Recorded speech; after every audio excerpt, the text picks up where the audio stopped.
Hey guys, it's Bonnie. Today I'm coming at you from my kitchen because I'm home alone and my room is a disgusting mess that I don't feel like cleaning right now. So why not film here before people come back? Hopefully it's not soon because this would be really awkward. So today I'm going to talk to you guys about my most anticipated movies of the fall because it is September now, which means fall movies are on the rise. A lot of Oscar season movies are going to be coming out and it's going to be a great movie time, hopefully, because summer was slightly disappointing. I mean, there were some really good standouts like Guardians of the Galaxy and whatnot, but overall it was kind of just summer for movies. So I personally am ready for fall. The first time I tried to film this video, it was over 20 minutes long and just way too much. So instead of doing what I did in that video, I'm just going to say what the movie is and maybe who's in it, probably put some info on the screen if I have to, but I'm going to keep this as short as possible. And if you're wondering for what I am getting my movies from, I am just using the calendar that was in the Entertainment Weekly fall preview one, because it's just easiest because it's right here. So yeah, let's get right started.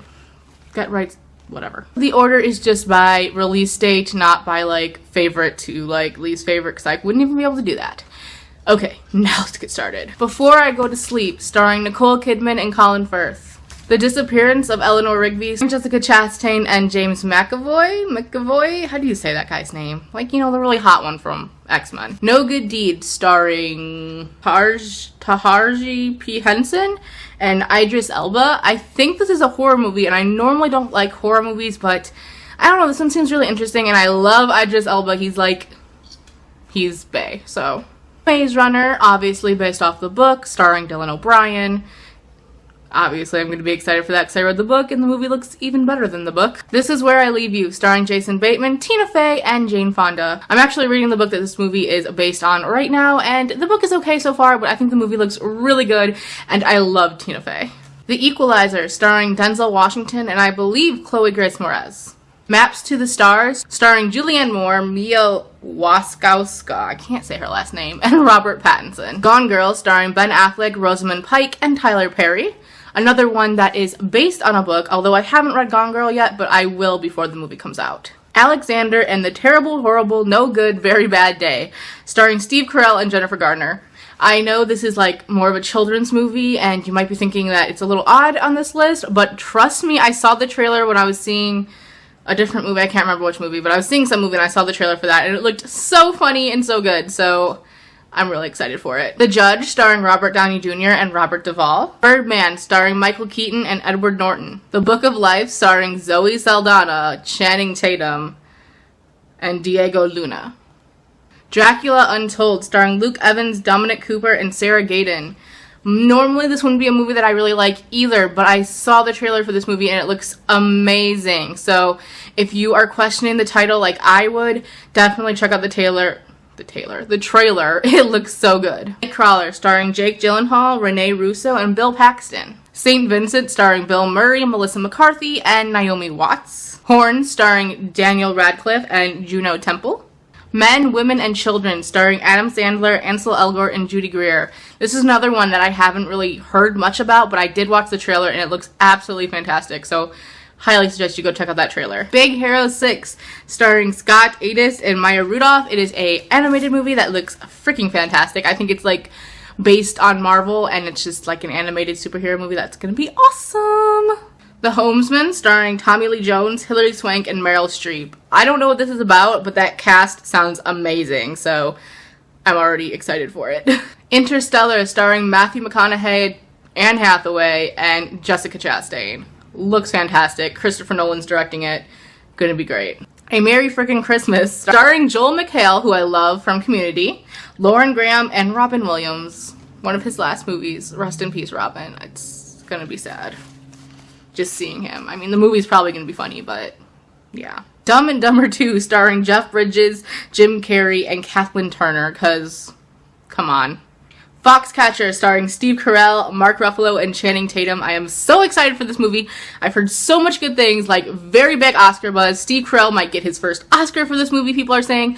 So I am very, very excited to see it, even though it is a limited release, I'm pretty sure, which is sad. Oh, God. I just want it. I need it. The Hunger Games Mockingjay Part 1, starring Jennifer Lawrence, Liam Hemsworth, and Josh Hutcherson.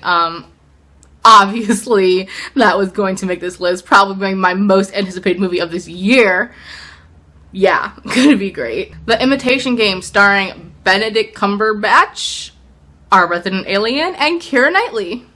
The Hobbit, The Battle of the Five Armies, starring Martin Freeman, Cate Blanchett, and Evangeline Lilly. Is that how you say her name? I think. Annie, starring Jamie Foxx, Kazan, the cute little girl that almost won an Oscar, Wallace, and Cameron Diaz. That was weird. Night at the Museum, Secret of the Tomb, starring Ben Stiller and Rebel Wilson. And I'm excited for this because Robin Williams is in that as well. And I want to see all of his last movies because I love Robin Williams. And it's just, I'm still so upset by his death. It's heartbreaking. The Interview, starring James Franco and Seth Rogen. Although I am terrified for this movie because it is about killing the North Korean, I believe, dictator. And the dictator is not very happy about it, so, this might be really bad for our country. Thanks a lot, James Franco and Seth Rogen. But if it's gonna kill us, I might as well see it. Into the Woods, starring Meryl Streep, James Corden, and Emily Blunt, as well as a bunch of other people. This movie is going to be great. If you haven't seen the trailer, go check it out. It's going to be a very, very good movie. Yes. Paddington, starring Ben Whishaw and Nicole Kidman, about the little bear. Unbroken, starring Jack O'Connell and Domhnall Gleeson. I'm not sure what it's about, but I know it's getting a lot of buzz, so I'm excited to see it. And that is it for my fall excited movie things. Basically what I am going to be seeing these next few months. Now, if there's anything in this Entertainment Weekly guide that there's anything that Entertainment Weekly didn't put in here, then I might be excited for that, but that is just, from what I know, that's what I'm excited for. And Serena, if it ever freaking comes out. Alright guys, I hope you enjoyed this video. I hope you found some new movies for you to watch this fall, and I will see you in my next one. Bye! Book of Life, starring Zoe Deschanel, starring Jessica Chastain and James God dang it, starring Julianne Moore, how do you say her last name? Waskowski, and Julianne Moore, Mia Waskowski. No.